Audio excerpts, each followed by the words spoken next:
In the early 1950s, Ray Bradbury worked in a country that felt jumpy and divided. The Cold War shaped everyday thinking, loyalty got tested, suspicion travelled fast. And in that climate, censorship stopped sounding like an old problem from somewhere else.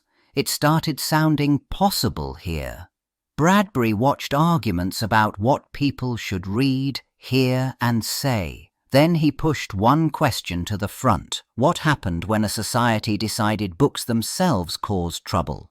He did not treat that question as a distant warning. He treated it like a system that could be built step by step. If books could be blamed for conflict, then removing them could be sold as public safety. If entertainment could keep people distracted, then thinking could start to look unnecessary. Bradbury shaped these ideas into a single, hard premise, then followed it to its logical end. The story became a pressure test for a culture afraid of dissent and tempted by simple solutions. Once the idea locked into place, the writing moved quickly toward a full novel. Bradbury turned his fears into scenes, consequences, and rules that held together like a working machine. He refined the language until the warning felt plain and unavoidable, not abstract. The manuscript stopped being a concept and became a finished object that could leave his hands. That changed everything. Because now the argument was not only on the page, it was about to enter the real world and meet real gatekeepers. In 1953, Fahrenheit 451 finally reached the public as a published novel. Almost immediately, reviewers and everyday readers treated it less like simple entertainment and more like a warning. The idea at the center hit fast, a society that burned books to control what people knew, that framing spread with the book itself, and it shaped how new readers approached it before they even opened the cover.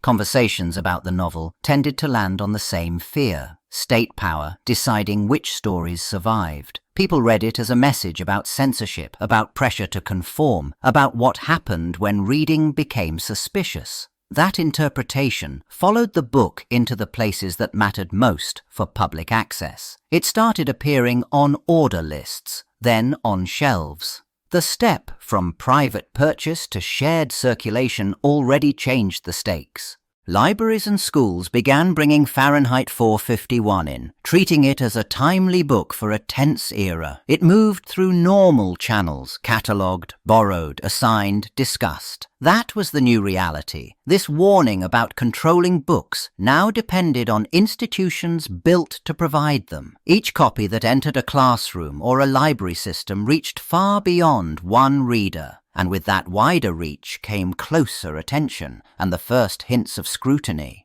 Fahrenheit 451 moved fast once it reached the public. It did not just sit on shelves. People passed it around, quoted it, argued about it, and as it travelled, a new kind of reaction followed. Some readers stopped treating it as a cautionary tale and started treating it as a statement. In a tense political climate, that difference mattered. Suddenly the question was not what the book described, but what it might encourage. At first, the complaints sounded familiar. The novel felt unsettling, too harsh, too suspicious of authority. But then the language shifted. The book got labelled subversive, even dangerous, as if it carried a message that could spread.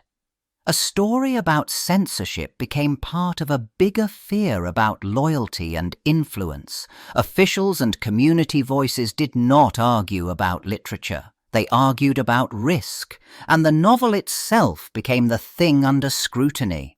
That suspicion changed how people handled the book in real life. It was no longer discussed as imagination or warning, but as potential evidence of an attitude. Once that happened, the stakes rose quickly. The same pages that some saw as a defense of reading looked, to others, like an attack on social order. And when a book got framed that way, it drew attention from the very institutions meant to distribute it: schools, libraries, and local authorities watching closely. A librarian finally sat down with Fahrenheit 451 and treated it less like a novel and more like a warning label. The book did not just describe censorship, it seemed to give people a language for resisting authority.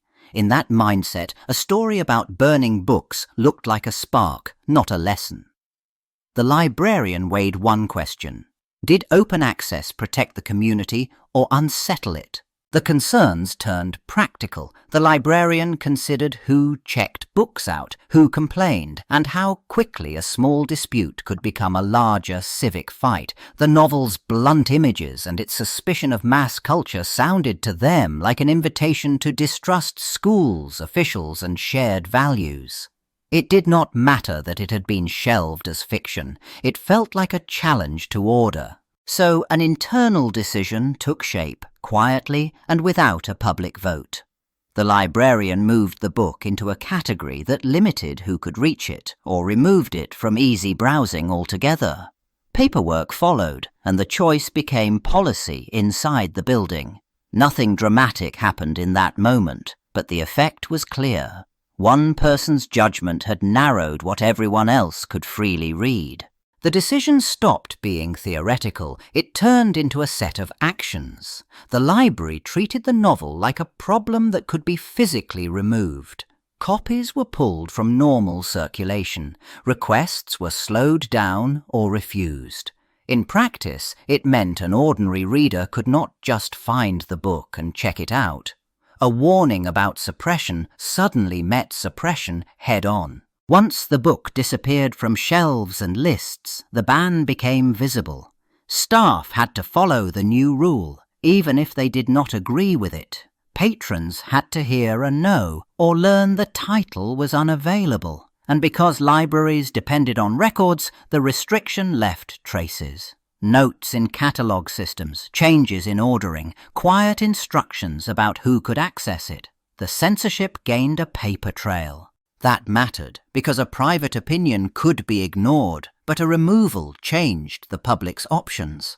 The librarian's fear now carried force. The novel's warning about controlling what people read had been echoed in real life through routine procedures and official authority. And with each denied checkout, the situation became more than a belief about danger. It became an actionable ban people could point to. The ban did not stay quiet for long. Patrons noticed the missing title the simple way people always did. They asked for it, and they got turned away. Some accepted it. Others pushed back, not because they all loved the novel, but because they did not like the idea of a book disappearing without warning. A local question became a public complaint, and once that happened, the story left the building. The local press picked it up because it sounded like a contradiction people could not ignore. A library, the place built to provide access, had blocked a novel about blocking access. Reporters called it censorship. Supporters of the decision called it protection. Educators weighed in next, since the book already showed up on reading lists and classroom plans. What started as one librarian's judgment turned into an argument over who got to set limits for everyone. Civil liberties advocates entered the conversation and reframed the issue in plain terms. If a library removed a book for its ideas, then any unpopular idea could be next. That warning made the debate sharper, and it forced officials to respond in public. Some residents demanded the library stand firm. Others demanded the book return immediately. The controversy now carried consequences beyond a single title. It tested trust in the institution itself. Once the argument left the newspaper pages and the checkout desk, it entered a system built for conflict. The ban did not just sit there anymore, it triggered a formal challenge, the kind libraries used when someone said a decision went too far. Complaints turned into paperwork, timelines appeared, a hearing date followed, and suddenly the question changed from whether the book felt dangerous to whether the ban met the library's own rules. In meetings and reviews, the librarian's warnings were treated as evidence, not instinct. Supporters of the restriction laid out their fears in plain terms: harm to young readers, disruption to community standards, pressure on the institution itself. But across the table, the counter-argument carried a different weight. Libraries existed to provide access, even to uncomfortable ideas. If a book could be removed for being unsettling, then almost any book could be next. The dispute moved upward from staff decisions to board discussion and administrative judgment. Notes were taken, policies were read back aloud, people compared the book to the library's mission, line by line, as if the institution had to decide what it really stood for. The original ban now had an official opponent and an official process. And whatever came next, it would no longer look like one person's choice. It would look like a ruling. The challenge process ended with a decision, and it changed the direction of the whole fight. The book did not simply stay gone, it returned in some form, put back on shelves, shifted to a different section, or kept available but with limits attached. The ruling mattered because it admitted something out loud. The ban had not been inevitable. It had been a choice, and choices could be reversed. That outcome satisfied almost no one completely.